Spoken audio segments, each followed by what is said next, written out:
Hey, what's up guys, it's Renaldo here. So this video is going to focus on the most recent name changes that has been submitted and accepted by the Minister of Sport, Arts and Culture, Gayton McKenzie.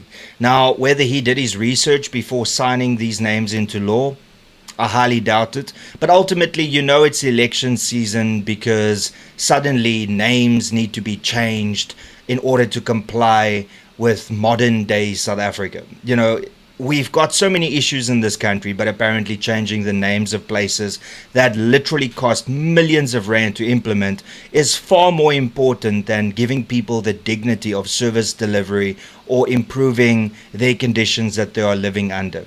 Now, before we get into the context of this video, please be sure to subscribe. The overwhelming majority of you that watch my content regularly aren't subscribed, but you can fix that by just clicking the subscribe button below. And don't forget, it's absolutely free. It's not going to cost you anything. Alright, so with that being said, we know that it's election season because suddenly millions are being spent on changing the names of towns and cities across South Africa. The government proclaims that the reason that they are doing this is to give dignity back to people.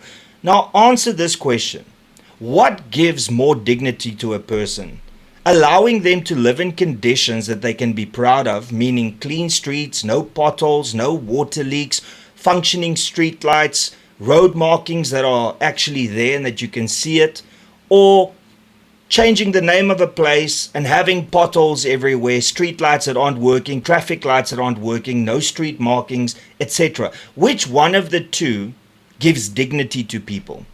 And then on top of that, if that money that was earmarked to change the place's name was rather given to the municipality to implement on service delivery, then I think that gives a lot more dignity to people than just changing a name and thinking, oh, this now suddenly means that everything's fine and everything's working. Now, what I find absolutely idiotic is the fact that the names still get changed even though the overwhelming majority of people that live in those towns, cities, or even that live on the roads, names that are changed, just call it by its old name. You know, Tshwane is still Pretoria, Abega is still Port Elizabeth, William Nicol Drive is still William Nicol Drive. So ultimately, this exercise that costs millions of rands just do nothing. And the reason I say that is if you go and book a flight, you will find that nowhere can you find a flight to Abega, but you can find a flight to Port Elizabeth. And it's the same with all of the other towns and cities that's names have been changed. Now, ultimately, the reason, according to the government, that these names are being changed is to give dignity back to the individuals that were oppressed during apartheid and colonialism.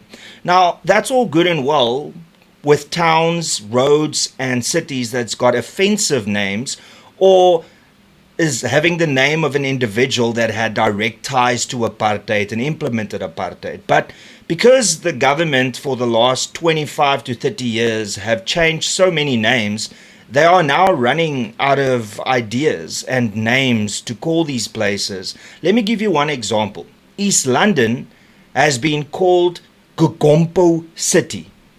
Now, you would think, wow, you know, East London has been changed to Gugompo City. Wow, what does Gugompo mean? Well, let me show you. Gugompo City literally translates to the cove rock where the waves battered and made the rumbling sound. That's right. The cove rock where the waves battered and made the rumbling sound. So the government has decided to spend millions of rands because you'll have to change the signage on the roads leading in and out of town, in town, and also on maps, etc. You have to spend millions of rands to change that. So they decided to change the name from East London, which to be fair is not really anything offensive. I mean, if you really want to get technical, it might reference it's east of London, you know, in the UK. And according to the government, that is completely unacceptable. You can't do that. What we are going to do is we're going to spend millions of rands and I'll call it the sound of the waves hitting the rock and the rumbling sound that it makes. You know what else? I also know of something else that makes the gugump noise. And I think all of you know exactly what I'm talking about. So it goes from the absolutely absurd, from Gagompu city, to something like Graaff-Reinet, now being called Robert Sobukwe town. And the problem with that, however, is that the overwhelming majority of people that live in Graaff-Reinet want the name Graaff-Reinet. They do not want Robert Sobukwe town. And you can just have a look at what they had to say here. Now, I'm not going to read the entire article, but it says over 80% of Graaff-Reinet residents didn't want name change, and this is published by Newsday. And it says here, a study conducted in 24 in the town of Graaff-Reinet found that the vast majority, 83.6% of residents, did not want the name to change. Minister of Sports, Arts and Culture, Gayton McKenzie, recently signed off on the change of 21 South African place names, including changing the town name Graaff-Reinet to Robert Sobukwe town and East London to Gagomp city. You have to Gagomp, because that's what it sounds like. He also approved changing other names, but I'm not going to focus on that. I just want to specifically focus on this research. Now, Donaldson's research consists of interviews with 367 respondents in the town. 18.8% identified as white, 27.2% identified as black, and 54% identified as colored. The study aimed to capture the diversity of the Graaff-Reinet community. The population was divided into three subgroups based on the legacy of the Apartheid Era Areas Act, which continues to roughly divide the town into racial communities, black, white, and colored. The researcher determined that a random sample of 367 interviews would achieve a 95% confidence level with a 5% margin of error. Residents were given a questionnaire to share their opinion on whether the name Graaff-Reinet should change to Robert Sobukwe or not, and why. It was found that the majority of residents were aware of the name change in 2024. Now, if you look at what specifically came out of it, you can see that Graaff-Reinet, there was no such finding. A significant majority of respondents, 83.6%, expressed the opinion that the name should not change, even when cross-tabulated with three sampling strata. The research found that black respondents were, however, the most undecided on the issue, with 13% saying they were unsure. Additionally, 32% of the respondents from the township area said that the name should change, which, although far from the majority, was the highest percentage of all the racial groups. Donaldson said it is interesting to note that since the 1960s, many Xhosa-speaking residents elected to use the word Irafu, a phonetic rendition of the word Graaff-Reinet. Now, the article in essence just goes on and talks to colored people and black people and white people as to why they want to keep the name. And ultimately, as you could see, majority of people that were polled said they wanted to keep the name. So let me get this straight. Even though people live in a town and they don't want the name changed, they are forced to accept a name change because the government decided that it should happen, not the actual people in the community that has to live there and has to change their business name, or various other factors that'll cost the residents money because of the government's decision to change the name. At what point do you consider, well, the majority of people in the community like the name, they want to keep the name, it's got historical significance. I mean, in the case of Graaff-Reinet, it's where the Groot Trek started. I mean, the town name, I believe, in the 1700s was established with the VOC, the VOC. So it's got a lot of historical significance to Afrikaners. And what we have seen time and time again is that when it comes to name changes in this country, it always benefits only one grouping of people. It never benefits colored people. It never benefits white people or Indian people. The overwhelming majority of the time, it only benefits black people. Now, at what point are we going to acknowledge that 10% of this population is white, and that 8% to 10% of this population is colored, etc., etc.? It seems that we are stuck on this notion that only names of places that has a white historical context need to be changed. But why then do you not consider the fact that Graaff-Reinet has got a lot of sentimental value to Afrikaners, and therefore, in the spirit of Ubuntu, in the spirit of considering all the cultures in this country, why don't you just let that one go? Graaff-Reinet is not an offensive name. It wasn't the name of slave owners. No. I just find it so hilarious that we always end up at the same place. The government proposes a bunch of names to be changed. The people are outraged. People go to social media and say this is a bullshit and this is absolute nonsense, and eventually the government just implements it. So, like the Freedom Front said under Dr. Corné Mulder, who's the leader, he said, well, just call it by its old name. It's really simple.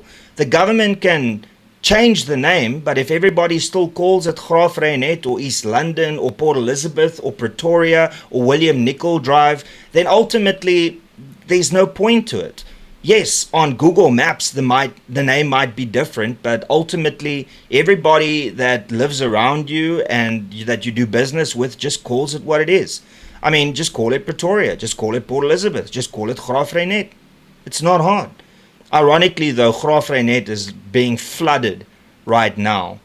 And the question I have is, was the stormwater drains cleaned? Could those millions of rands possibly have been used to clean the stormwater drains that wouldn't have led to the flooding that you are seeing there right now? But no, that is thinking outside the box. The ANC-led government, the GNU, just thinks inside the box. And then, of course, there's also the fact of why do they have to keep changing the names of places that was built by others? Why don't they just build their own places and call it whatever they want? And they and them, in this case, they is the ANC-led government. Ultimately, it boils down to the fact that the government is doing these name changes, and they will continue to do these name changes because they like to show a little bit of disrespect to minorities in this country. Secondly, it's because they can't actually build things themselves. Instead of building their own schools, universities, new towns, and new cities, they rather just steal the names of places that's already been built and where all the hard work has been done and try and take credit for it. And ultimately, what you need to do is just understand that the government is going to continue to do that. And instead of getting angry and getting your blood pressure riled up, just do what Corné Mulder from the Freedom Front Plus said you should do. Ignore it and just continue to call it by its old name, because that is what's happening in South Africa ever since they started these name changes. There are places whose name changed like 20 years ago and people still just call it by its original name. If the government wants to waste money and not spend money on their voters and their supporters and uplift the poorest of the poor, then ultimately that's not our battle to fight. The only thing that we can do is, once this government has been completely voted out, we can then come in and just start restoring what we wanted to. So just see it as a temporary name change until normality returns to South Africa. Because at the moment, South Africa is everything but normal.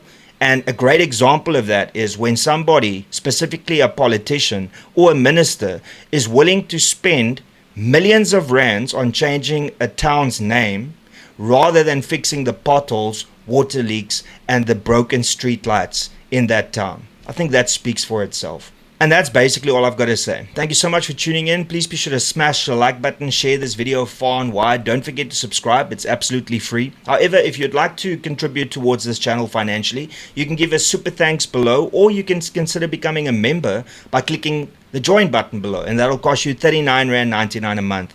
And that's pretty much all I got to say. Till later. Cheers and peace out.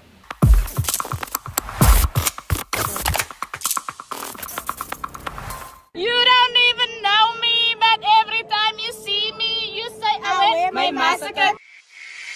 You don't even know me, but every time you see me, you say I went my massacre. My massacre.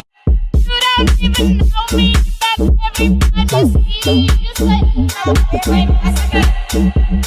My massacre.